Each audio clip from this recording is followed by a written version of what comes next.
A little crazy right now, so don't mind my hair.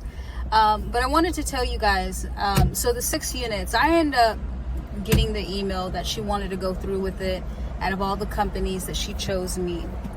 I was really excited about the deal, and she wanted me to send over a W-9, a standard contract, insurance policy, and to put them on the insurance.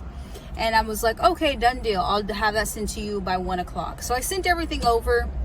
And I told them if they can send me their standard contract, just because mine was getting looked over.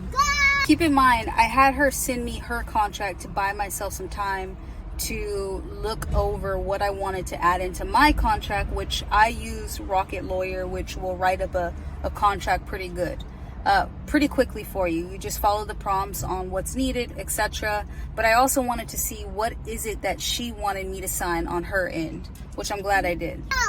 And I kind of wanted to give it some time because I had a company policy. Stop. I had a company policy on, payment accepted, when we do invoicing, what payments are accepted, what the clean entails, if it's linen processed as well, etc. How much it would be for a deep clean and how much it would be if someone smoked in the unit. Now, she had sent me a standard contract, and I'm looking over the standard contract, and of course sometimes we tend to sign things without looking at it. Article number 12 had read waive a mechanic or mechanics lien, meaning a waiver for a mechanic or mechanics lien. So meaning if they weren't generating enough revenue and they didn't pay me, there's no way I'd be able to file a mechanics lien. Now, isn't it funny that I have literally been talking about mechanics lien just recently on my channel. So to know that was like, what? Right? And I had let them know that I wanted Article 12 removed because God forbid you're not generating enough income. I'll be hanging off to the side with not getting paid, nor my team.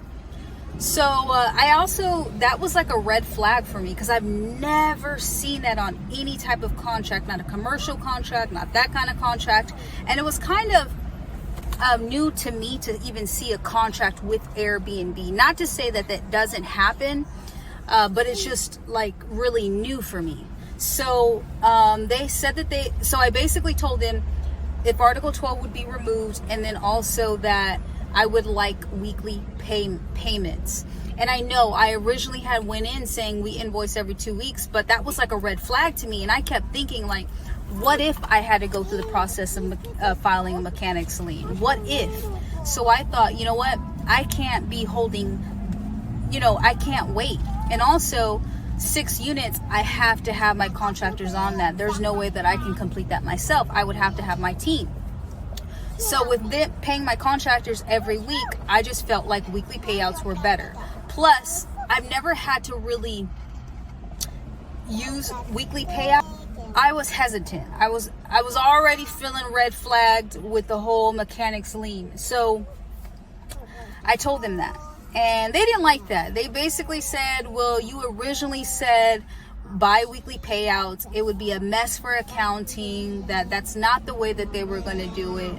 And if I wanted to, move forward, then it would have to be bi-weekly or they'd have to find someone else. And I let them know, like, okay, I'll decline the offer.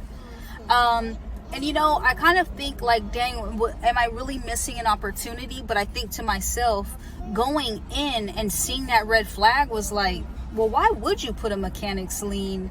Like, is there going to be future issues with payment? And I felt like I didn't want to put myself in that predicament. And I could be wrong, but then she wanted references for weekly payouts. And I'm like, huh? So now I just feel like, is it really an issue with weekly payouts? Are you able to do weekly payouts? And now you want references to do so? And I feel like the whole issue is around payment itself. So I just felt like it wasn't right and I had to decline the offer. And it's unfortunate. It was definitely a learning lesson, but I just think to myself, this is why it's so important to talk to people in the industry, because remember when I had that issue with payment, I never knew anything about a mechanics lien. And it just so happened to be that in this contract, it was a mechanics lien, an article about it. So what if I did sign this contract? What if there was issues with payment and I never knew anything about a mechanics lien? And if I had learned it then, in the future if there wasn't an issue. So I think about that and I'm just like, wow, it's just so crazy kind of how, like, to think about that. Like, I just dealt with mechanic liens. So, you know, sometimes you have to, and I feel like in a contract, it's okay to negotiate if it is, I feel like revising a contract and negotiating a contract with things like that are important. And I feel like it's not, a contract should not be one-sided, right? And I feel like there was nothing wrong that I did on my end. I was alerted by the mechanic's lien and to ask them to remove it, which they did. But then to say that they didn't want to do the weekly payouts. Now, what if I originally did go into that conversation saying that you have to pay weekly? Would they have had that issue then? You know what I mean? Or would it be about the mechanic's lien then? So that's kind of what it is. And I just wanted to tell you guys, you know, keep moving forward. At the end of the day, you know, I don't even look at it as a loss. I look at it as an opportunity. I learned something from there. One is to make sure you look over a goddamn contract, because you don't know what the hell you be signing. And contract lingo, I feel like, is sometimes it like goes right over our head. It's like we don't really understand, you know what I mean? But I'm looking at what's in bold and I'm looking. So I feel like that was a learning lesson, and there's endless opportunities out here. No one's standing in my way except for me. So at the end of the day, it was a learning lesson, and I just wanted to share that with you guys. And, you know, make sure you look over the contract or whatever paperwork that you get, and make sure you cover yourself, because you're a business and you don't want to be out of money and you don't want to have to worry about filing this and filing that. So always cover yourself.